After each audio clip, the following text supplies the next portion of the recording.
Nós vamos iniciar passando a palavra ao diretor-presidente da Associação de Defensoras e Defensores Públicos de Minas Gerais, excelentíssimo senhor Fernando Campelo, que disporá de 15 minutos para a sua exposição.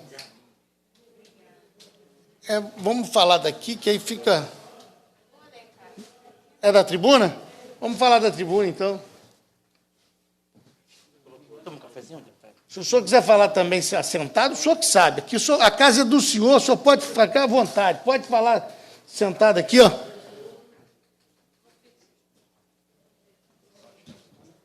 Aí fica mais fácil.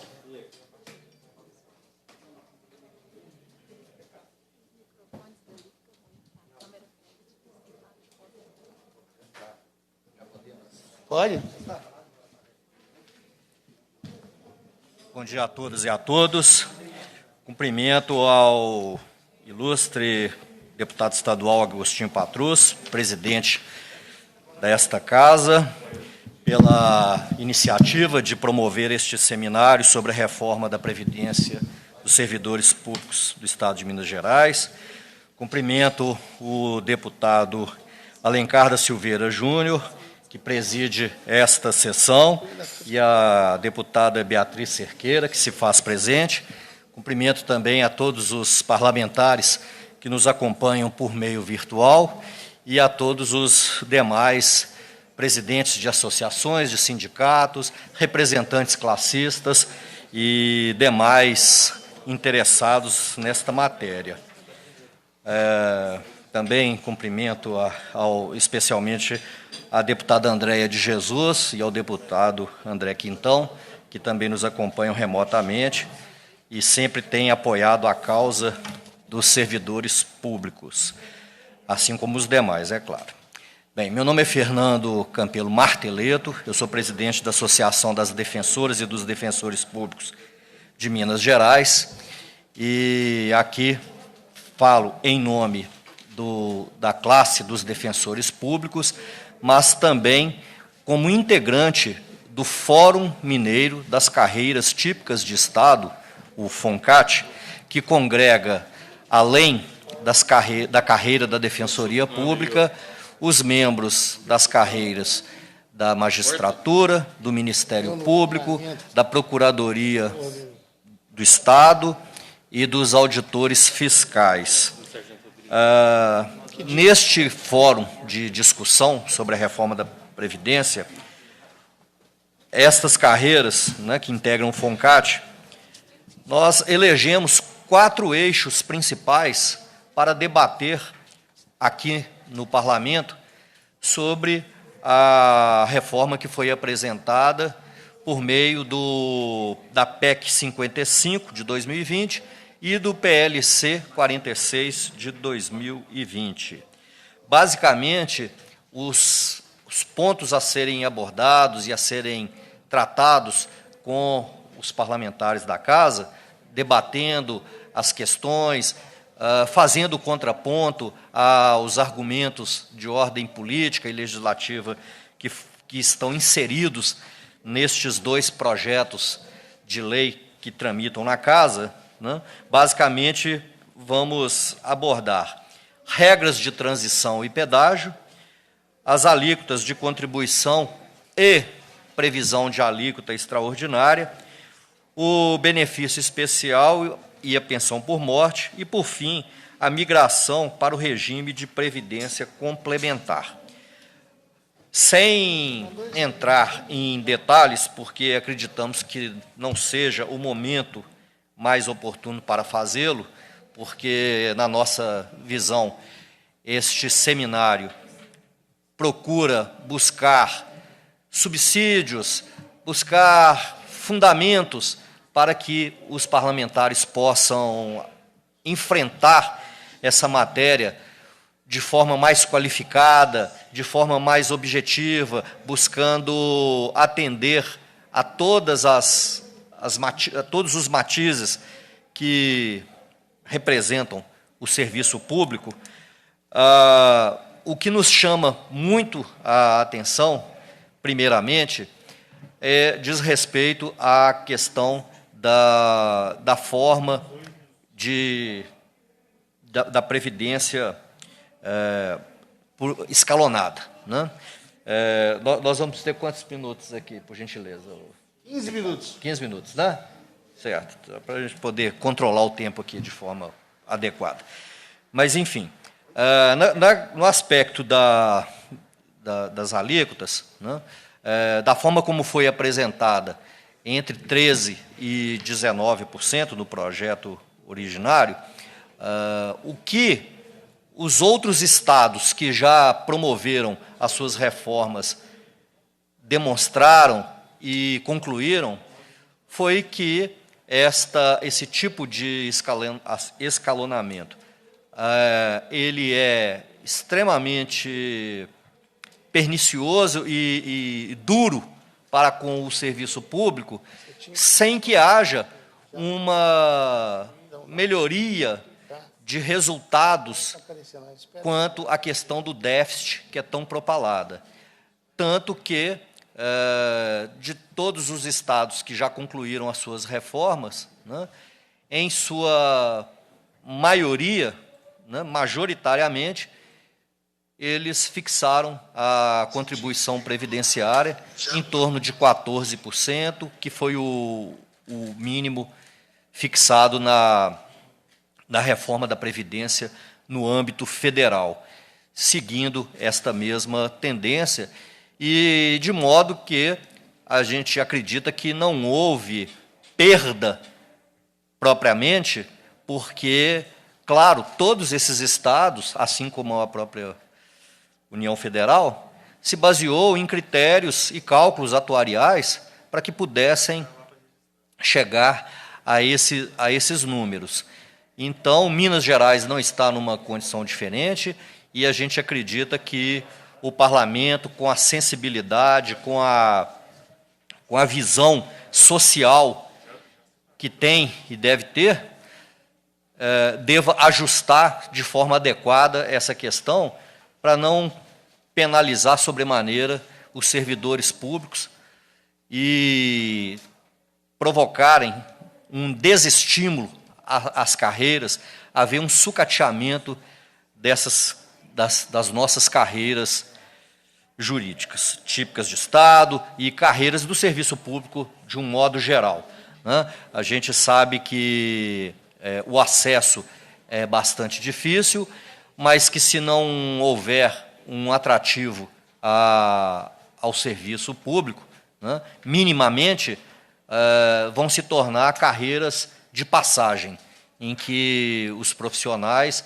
não vão se adequar, não vão permanecer nessas carreiras, e a própria carreira vai perder essa identidade, essa história.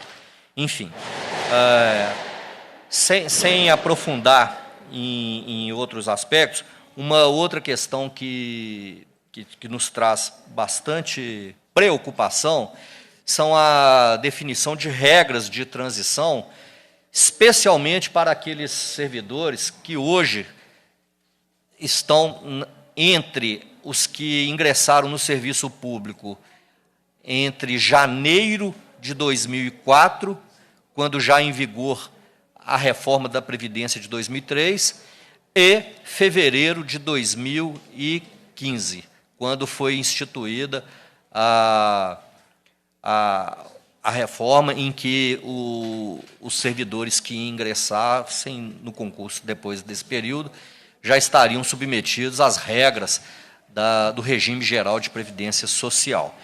Esses profissionais, esses membros das carreiras, né, esses servidores públicos que estão nesse intervalo, estão numa condição muito peculiar, por conta das regras de transição que os alcançam, né, sendo que já perderam a paridade e integralidade de proventos, que é assegurada aos servidores que ingressaram até dezembro de 2003, e fazem contribuições com os mesmos índices, mas já não têm a mesma perspectiva de aposentadoria em termos de valores de vencimentos ou de subsídios, além do que as regras de pedágio, né, levando em consideração o tempo de contribuição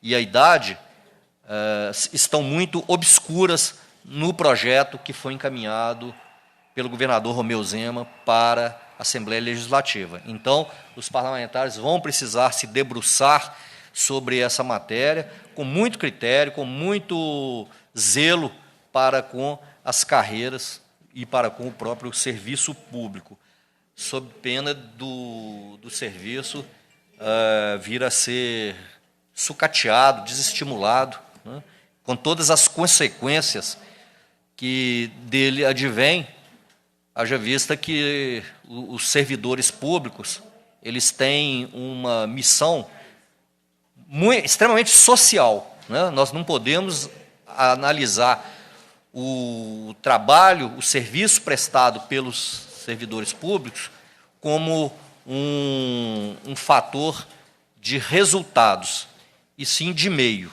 né, que é a própria razão de ser do Estado. Com relação a um outro aspecto que nos chama bastante atenção, é a questão da migração para a previdência complementar.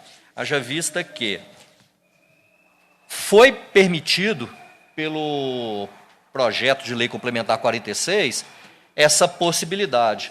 Todavia, na forma como foi apresentada, ela se torna inviável de ser realizada por conta mais uma vez, da obscuridade nas regras de transição, em que aqueles servidores que ingressaram no serviço público até fevereiro de 2015 não têm aqui qualquer previsão de contrapartida de contribuição patronal para o novo fundo de previdência complementar instituído pelo Estado de Minas Gerais.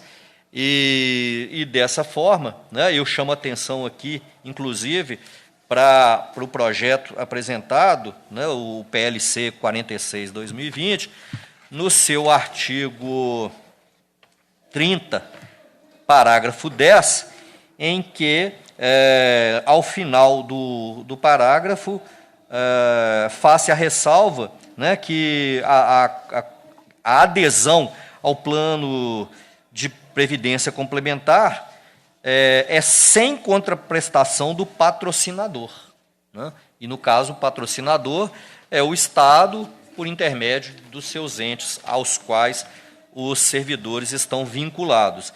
Isso nos traz bastante preocupação, por conta até da possibilidade de inviabilização desse fundo de previdência complementar a ser criado, por conta da sua insustentabilidade. Então, já caminhando para o encerramento, e mais uma vez agradecendo o deputado Lencada Silveira e a deputada Beatriz por essa oportunidade de nos manifestar, a ADEP-MG, e assim como as outras carreiras do FONCAT, estarão, né, à disposição de vossas excelências para contribuir neste processo de construção de uma nova previdência para os servidores públicos, mas que seja feita de forma digna e justa, tendo em vista que o servidor, né, principalmente aqueles que já são mais antigos na carreira, contribuíram e entraram no serviço público, né, quando entraram, com uma regra de atuação, um contrato com o Estado, né, que precisa ser respeitado, né, contrato esse que deve ser observado. Então, com essas breves palavras, deputado, eu agradeço pela participação e pela oportunidade de estar aqui com os senhores. Muito obrigado. Quero agradecer, em nome dos deputados que Vossa Excelência citou, André Quintão e da Andréia de Jesus, a presença. Senhor Fernando, lembrando que Todos nós, sempre nessa casa, os 77 deputados, sempre tivemos uma parceria muito boa com os defensores e defensoras públicas de Minas Gerais. Obrigado. Muito obrigado. Muito obrigado pela presença. Eu peço licença para me retirar.